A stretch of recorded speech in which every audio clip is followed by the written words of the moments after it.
Express కి స్వాగతం. నేను మీ బండారు సురేష్. ఈ రోజు వార్తల్లో ప్రధాన అంశాలు. World blade championship Vaishali కాంస్యం.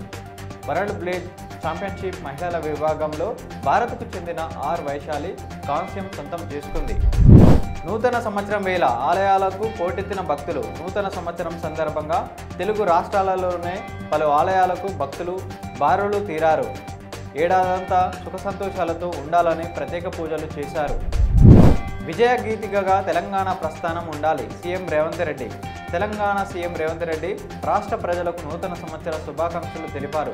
నవ వసంతంలో విశ్వవేదికపై విజయ గీతిక తెలంగాణ ప్రస్థానం ఉండాలని, ప్రతి ఒక్కరి జీవితంలో ఈ నూతన సంవత్సరం శుభ సంతోషాలతో నింపాలని మనసారా కోరుకుంటున్నా.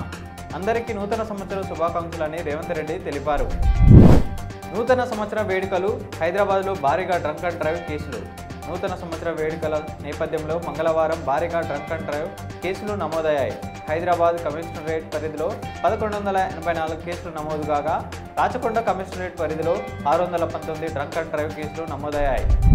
2024 చరిత్ర తిరగరాసిన సంవత్సరం. చంద్రబాబు. 2024 చరిత్ర తిరగరాసిన సంవత్సరం అని ముఖ్యమంత్రి చంద్రబాబు అన్నారు.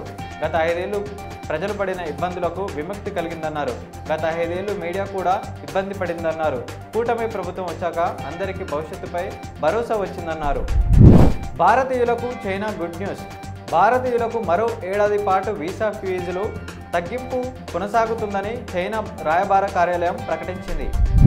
8 మంది పాక్ జాతీయులకు ముంబై కోర్టు 20 ఏళ్లు జైలు శిక్ష. డ్రగ్స్ స్వాధీనం కేసులో ముంబై కోర్టు 8 మంది పాకిస్తాన్ పౌరులకు జైలు శిక్ష విధించింది. తల్లడిల్లిన తల్లి ప్రాణం.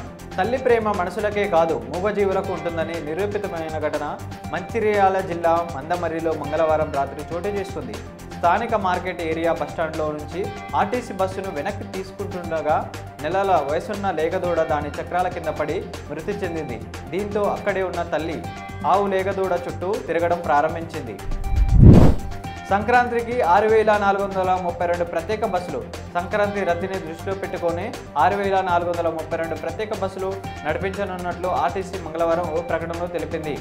జనవరి 9 నుంచి 15వ తేదీ వరకు ఈ బస్సులు అందుబాటులో ఉంటాయని పేర్కొంది. సైబర్ నేరాలకు అడ్డా వాట్సాప్. హోంశాఖ నివేదిక. మెసేజింగ్ యాప్ వాట్సాప్లోనే సైబర్ నేరాలకు ఎక్కువగా జరుగుతున్నాయని కేంద్ర హోంమంత్రిత్వ శాఖ ఓ నివేదికలో వెల్లడించింది.